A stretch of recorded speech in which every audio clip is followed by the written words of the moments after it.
You swear to release the Epstein files, but now you're withholding the Epstein files. You claim that you have a suspect in a serious assassination. Whoops, then you don't have a suspect. You know nothing about plans to remove FBI agents, yet you're directly involved in those plans.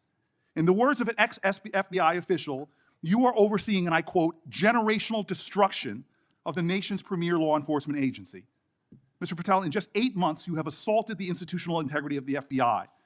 But I know FBI field agents. I've worked with them in Newark.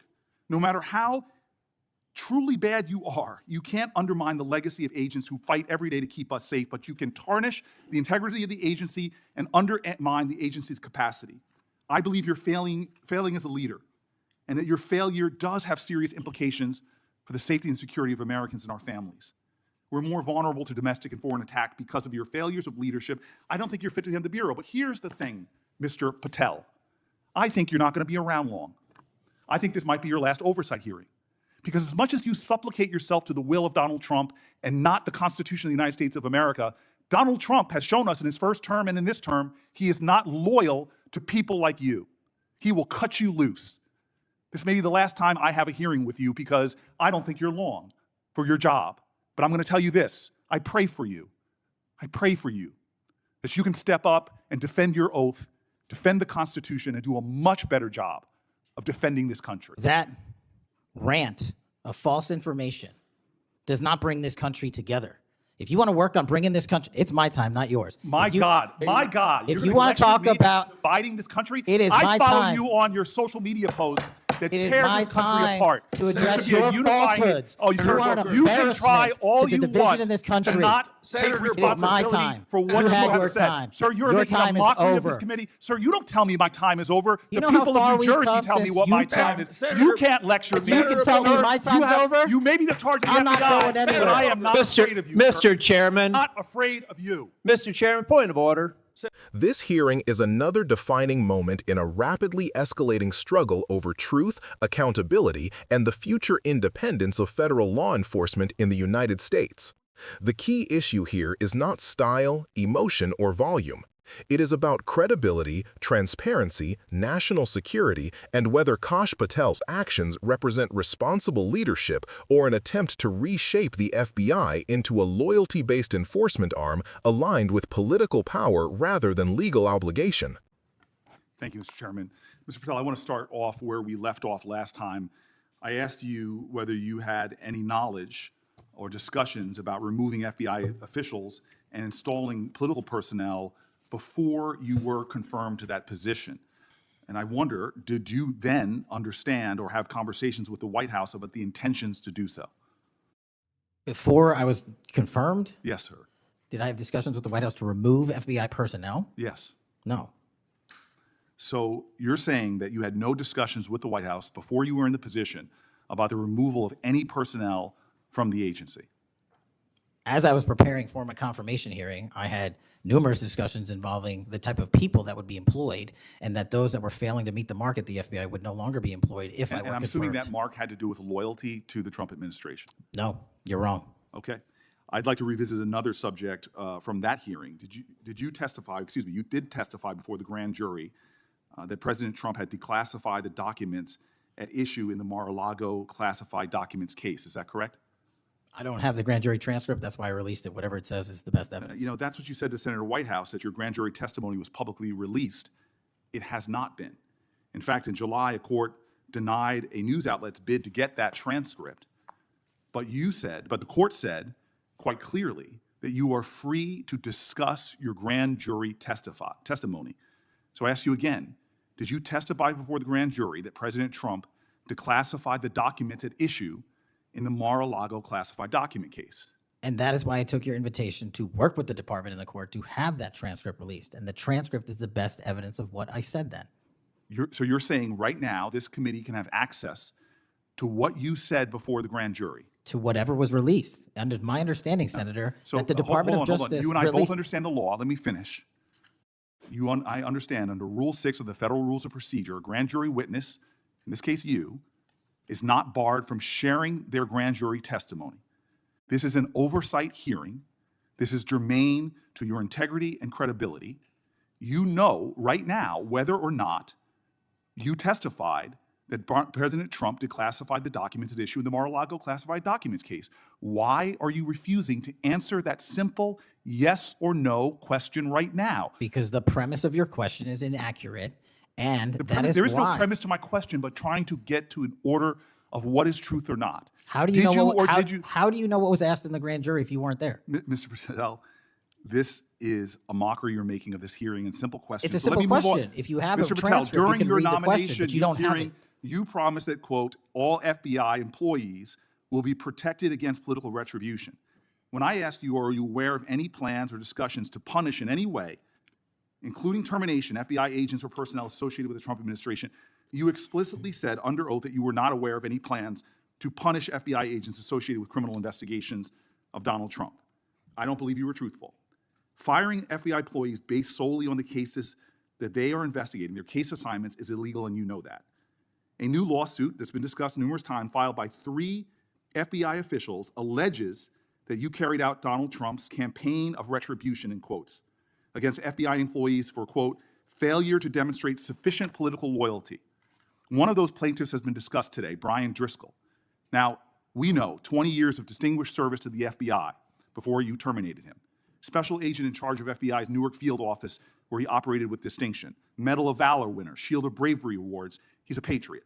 You terminated Driscoll via a letter dated October 8th, 2025, and in that letter you said that you were firing him pursuant to Article 2 of the Constitution. Well, you're not the President of the United States, and so I'm wondering under what authority you were allowed to terminate him. That matter is under litigation, and I'm not able to discuss it. Okay, well, discuss this. Did you have discussions with Stephen Miller about firing this particular person or about his continuance in the FBI? Not that I recall. How often do you speak to Stephen Miller? Frequently on our Homeland Security task forces. You frequently talk with Stephen Miller about subjects other than Homeland Security task force issues, correct? I frequently talk to Mr. Miller about Homeland Security task forces. Has Stephen Miller ever given you his opinions on how to run your agency? Mr. Miller's interagency operations are invaluable to the FBI. That's what we talk about. So you frequently discuss your job and your responsibilities with Stephen Miller and Pam Bondi, I imagine, as well. Absolutely. She's the Attorney General. Understood. Okay. Donald Trump promised to make us all safer. You have pushed out senior FBI agents with decades of knowledge and experience. In fact, this is the first time in FBI history that neither the director nor the deputy director have any experience with the FBI. You've shifted the agency's priorities primarily to pursuing Donald Trump's immigration enforcement agenda. According to ICE data, the Cato Institute, which is a conservative think tank, found that 20% of all agents have been diverted from their work to assist ICE immigration enforcement. 20%. Senator Booker is not asking abstract questions. He is establishing a pattern showing that Patel's behavior consistently aligns with Donald Trump's political priorities rather than nonpartisan law enforcement norms. Patel insists that his leadership is a success because of arrest numbers and enforcement statistics, but statistics do not cancel red flags related to integrity, possible political retaliation, undermining of institutional expertise, or refusal to answer direct oversight questions. Arrest numbers can exist alongside constitutional violations. Authoritarian governments do this all the time. Part of this operation is the work of mass law enforcement who jump out of cars, snatch people off streets at churches, schools, and their jobs and hospitals. Have there been any FBI agents who investigate crimes against children that have been assigned to immigration enforcement, yes or no? The premise of what you say is entirely false. Have there been any FBI agents who investigate no. foreign domestic terrorism? You don't get to say America is not safer under this leadership. I am not saying America that. is safer because of the work of the FBI. You're making a presumption of premise. 4,700 children. Sir, we have seized 6,000 weapons and 23,000 violent felons have been FBI arrested. Agents who investigate human trafficking have been reassigned to immigration enforcement. You are not denying that FBI agents who are on the task force that fight against Russian oligarchs have not been reassigned. Public Correction Squad reassigned. People who defend children reassigned. You're not denying that. I've seen FBI time and agents time don't again get reassigned. attack my colleagues' premises of questions as a way to not answer the question. So let me end with this. I believe you have made our country weaker and less safe. I believe that we are more vulnerable to a major event, and I pray to God it doesn't happen. You've gutted the Bureau of Institutional Knowledge and Expertise. You fired or pushed out seasoned FBI officials, many with more than 20 years of experience, and were working on cases that were critical. You've been purging thousands of serious law enforcement officials who spent their careers keeping us safe, only to lower hiring standards in order to find anyone to replace them. And shockingly, you admitted in this hearing to Senator Coons that it would take 14 years to fill the vacancies at your agency. Many are the result of your purge.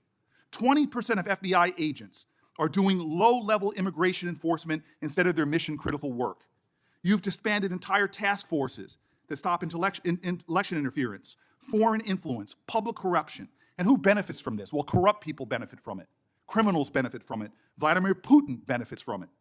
And it really makes me wonder who you're looking out for. Senator Booker, I announced at the beginning of this meeting that this back and forth, talking over each other, doesn't work. And I said if that happened, I asked Patel not to respond, and I was going to give him some time after the senator's time was up to respond. And he has the privilege to do that uninterrupted. Mr. Chairman, one point of go order. ahead, Mr. I've Patel. watched him talk over us, and you've never once criticized him for us not even being able to get our questions out. Well, he has been rude and disrespectful to senator after senator. And when the senators were not giving him a chance to answer, I didn't stop the senator either. Go ahead, Senator. Thank you, Mr. Chairman. If the FBI, under my 7-month leadership, were failing this administration in this country, why do we have 23,000 violent felons arrested this year alone? A double increase from that time last year. Why is it that we have seized 6,000 weapons? Why have we found 1,500 child predators and arrested them? Why have we 300 human traffickers in jail? Why have we found and identified 4,700 children? Why have we seized 1,600 kilograms of fentanyl, enough to kill a third of the American public, a 25% increase alone from last year? 88,000 kilograms of cocaine seized, 7,000 kilograms of meth seized, and that's just on our criminal operations in summer heat. How is it possible that we're taking 8 kilograms off the streets of the cities in New Jersey and preventing the deaths of 607,000 people this year alone, a failure of the FBI and my leadership? How is it that we have counterintelligence arrests already this year exceeding the numbers from the entirety of last year? 33% increase in PRC, 83% in Russia, 60% in the CI space as it relates to Iran, and we haven't even talked about CT, the southern border, the northern border. The question here is not, are agents working hard? The question is, are those agents being directed for the right purpose? One of the most alarming themes raised by Senator Booker is the reported mass removal and sidelining of career-long, highly experienced FBI officials. These individuals carry institutional memory that cannot be replaced quickly or cheaply. Law enforcement is not like a retail store when new employees can be swapped in overnight. When high-level agents leave, the nation loses decades of counterintelligence relationships, confidential informants, foreign intelligence access, and deep knowledge case continuity. Patel himself reportedly admitted it may take more than a decade to rebuild that capacity. If true, that would weaken our national counter-terror, counter-espionage, and domestic extremism defenses for years. Another central question Booker highlights is whether agency staffing decisions were being influenced based on political loyalty rather than professional performance. If so, that crosses ethical, legal, and constitutional boundaries. The FBI, like all federal law enforcement bodies, must never be filtered by loyalty to a leader. It must be filtered by loyalty to the rule of law. America's strength has never been based on whether leaders are feared, but whether institutions are trusted. Senator Booker also connects Patel's conduct to broader geopolitical consequences. Weakening the FBI's public corruption, foreign interference, and intelligence operations does not simply create staffing shortages. It creates openings for adversaries like Russia, China, Iran, and transnational criminal organizations to exploit American vulnerabilities. If investigative capacity is reduced just as foreign influence campaigns, cyber threats, and domestic extremism escalate, the nation is not only less safe, it may be strategically outmaneuvered. This is why Booker's closing message isn't just criticism. It is a warning. It is also a reminder that no matter how loud the political moment becomes, the oath sworn by public officials is not to a president, party, ideology, or career ambition. It is sworn to the Constitution, and democracy cannot function if that oath becomes negotiable. Finally, Booker frames another uncomfortable truth. Loyalty to Trump does not guarantee protection, stability, or career longevity. Trump's history with former allies shows he discards those who can no longer serve his political needs. That is not leadership. It is transactional power management. So the stakes in this hearing are not about personalities. They are about precedent. If the FBI becomes a political weapon, America becomes a different country, a country unrecognizable from the democratic model it has claimed to represent for nearly 250 years. If you value oversight, constitutional law, and apolitical justice, stay engaged, stay informed, and speak out. Democracy survives only when people participate in protecting it.